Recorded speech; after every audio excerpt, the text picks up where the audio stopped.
গীতা হবে মা। তো বন্ধুরা, গীতা এলএলবির আগামী পর্বে আপনারা দেখতে পাবেন গীতার অসুস্থতার কথা শুনে অগ্নিজিৎ থানার বড়বাবুকে ফোন করে গীতার কি হয়েছে জানতে যায়। তখন থানার বড়বাবু বলে যে গীতাকে নার্সিংহোমে আনা হয়েছে এবং চেক আপ করে জানা গিয়েছে যে গীতা মা হতে চলেছে। মুখার্জি পরিবার অগ্নিজিৎকে জিজ্ঞেস করলে যে গীতার কি হয়েছে, অগ্নিজিৎ বলে যে আমি দাদু হতে চলেছি।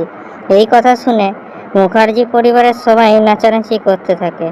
স্বস্তিক ছুটে চলে যায় গীতার কাছে। অন্যদিকে অগ্নিজিৎ গণেশকে ফোন করে সুখবরটা দেয়। অগ্নিজিৎ বলে যে বাড়িতে ছোট উকিল আসতে চলেছে।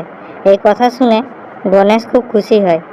গণেশ তখন গিন্নিকে বলে, এই নে তোর শ্বশুর তোর সঙ্গে কথা বলতে চাইছে। গিন্নি তখন ফোনটা নিয়ে কেটে দেয় এবং কান্না করে গণেশকে বলতে থাকে, আগে তো আমার মা হওয়ার কথা ছিল, কিন্তু এই সুখ আমার কপালে নেই। অন্যদিকে আমরা অগ্নিজিৎকে দেখতে পাই যে প্রচুর খুশি আছে এবং বলে যে ছোট বাচ্চার জন্য কাঁথা, সর্ষের বালি সেগুলো আনতে হবে, আমি মল যাব। মেহেক তখন অগ্নিজিৎকে বলে, পাপা এখনো অনেক দেরি আছে। অগ্নিজিৎ তখন বলে, এত খুশিতে আমার মাথা খারাপ হয়ে গেছে, আমি কি করব খুঁজে পাচ্ছি না। আর তখনই স্বস্তিক গীতাকে নিয়ে বাড়ি ফেরে। অগ্নিজিৎ তখন গীতাকে বলে, তুই ফাটিয়ে দিয়েছিস, আর গীতাকে ধন্যবাদ জানায়। আর স্বস্তিকে কান ধরে বলে যে আমার বৌমার খেয়াল রাখবি। আর গীতার 9 মাস বেড রেস্ট।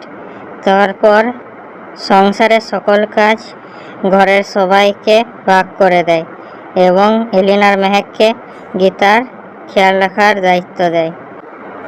আর গীতাকে বলে যে তোকে আর এখন আর কেস লড়ার দরকার নেই। গীতা তখন বলে, আমি যে কেসটা এখন লড়ছি সেটা আমি লড়ব। তারপর গিন্নি গীতাকে ফোন করে শুভেচ্ছা জানায় এবং বলে, আমার কপালটা দেখছিস, একটা মেয়ে যা যা চাই তুই সব কিছুই পেয়েছিস, কিন্তু আমি আর এগুলো মেনে নিতে পারছি না। আমি আমার শ্বশুরকে বলেছি আমাকে টাকাটা দিয়ে দিতে। আমি সবাইকে দেখাতে যাই আমি একা কী করে বাঁচতে পারি। আর তোর শ্বশুরকে বলে দিস টাকাটা পাঠিয়ে দিতে, না হলে ফলটা ভালো হবে না, বলে ফোনটা রেখে দেয়। নিয়ে গিন্নি গণেশকে বলে যে আমার স্বামী আমাকে সারাক্ষণ ইগনোর করেছে, আমাকে ছুঁয়েও দেখেনি। এই পরিবারের কখনো ভালো হবে না বলে অভিশাপ দিতে গেলে গণেশ তাকে চুপ করিয়ে বলে, তুমি নিজেকে সংশোধন করো, আর তুমি তোমার বোনের কোনো ক্ষতি করবে না। গিনি তখন বলে যে টাকাটা না পেলে আমি যা ইচ্ছা করতে পারি।